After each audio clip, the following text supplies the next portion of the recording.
Boleh ke buat rumah tanpa tambak tanah? Boleh, tapi sebelum tu cek dulu keadaan tanah. Kenapa? Meh saya cerita. Kalau rumah jiran lebih tinggi, air boleh turun ke rumah anda. Tak pasal-pasal banjir. Kalau tanah tak rata, nak bina rumah pun susah. Lama-lama, rumah boleh sengit, retak, leceh weh.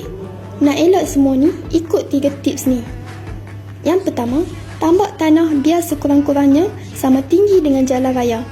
Kalau boleh, lagi tinggi lagi bagus. Yang kedua, ratakan dan mampatkan tanah sebelum mula bina rumah. Jangan main letak je.